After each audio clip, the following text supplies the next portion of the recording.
அப்ப திராட்சை கொலையில அவன் அந்த அந்த இருந்தது அந்த விஷ கலவையை அப்படி முக்கிய எடுக்கிறான் பாருங்க. எத்தனை தடவை முக்கிய எடுக்கிறான்னா பூத்ததுல இருந்து அறுவடைக்கு 100 நாள் 14 வாரம் 14 தடவை அதை முக்கிய எடுக்கலாம். அதை பார்த்ததுல இருந்து பல்கலைக்கழக துணைவேந்தர் திராட்சை பழம் திங்கல. அதை கேட்டதுல இருந்து 20 வருஷமா நானும் திங்கல. ஒரு மேடை விடாம சொல்லிட்டே வர்றேன்.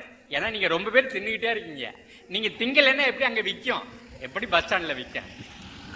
அரை கிலோ 10 ரூபா, அரை கிலோ 10 ரூபா, அரை கிலோ 10 ரூபா ஒரே சொல்றான். திராட்சை பழம் அரை கிலோ 10 ரூபா, அரை கிலோ 10 ரூபா. என் பேச்சை கேட்டவங்க எல்லாம் 2வது தடவை என்ன பார்க்கும்போது சொல்றாங்க, ஐயா திராட்சை பழம் திங்கிறத விட்டுட்டு. இப்ப திராட்சை பழம் திங்கிறத விட்டு பிரயோஜனம் கிடையாது. அங்க என்ன பண்ணா, பெங்களூர் போன போது அங்க முட்டைக்கோச தோட்டத்தை கூட்டிட்டு போய் காமிக்கிறான் இளைஞன். அங்க பார்த்தாக்கா எல்லாம் வரிசையா உருண்டையா கிடக்குது. ஒரு 3 அடிக்கு ஒண்ணு கிடக்குது.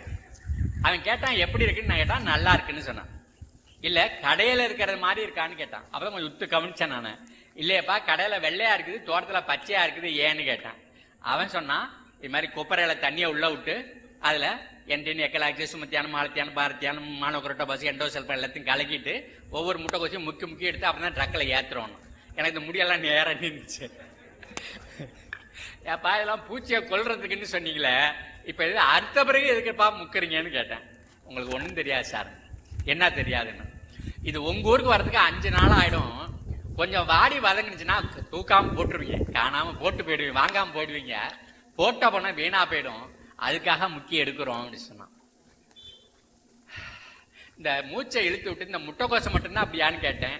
முட்டைக்கோசை அப்படிதான் முக்கிறோம், காலிஃபிளவர் அப்படிதான் முக்கிறோம், கேரட் அப்படிதான் முக்கிறோம், அதுக்கப்புறம் பீட்ரூட் இப்படிதான் முக்கிறோம், திராட்சை பழம் தான் உங்களுக்கு தெரியும்னு சொன்னான். நான் போற இடமெல்லாம் இதை பேச ஆரம்பிச்சேன். நாம எதை திங்கிறோங்கிறத யோசிச்சு பாருங்க. எங்க அம்மாவுக்கு கோபம் வரும்போதெல்லாம் கேட்டாங்க, நீ என்னத்தை திங்கிறேன்னு கேட்டாங்க. அறிவு அங்கதான் இருக்குது. சரி, நான் திருவண்ணாமலையில பேசும்போது அங்க ஒருத்தர் அப்படியே கல்லு பிள்ளையார் மாதிரி உட்கார்ந்து இருந்தார். நான் கேட்டேன், என்னையா கல்லு பிள்ளையார் மாதிரி உட்கார்ந்து இருக்கிற, உனக்கு இது தைக்கலையான்னு கேட்டேன். நாங்க முன்னாடியே தக்காளி பழத்தை அப்படி முக்கி தான் எடுத்து அனுப்பிச்சுக்கிட்டு இருக்கிறோம்.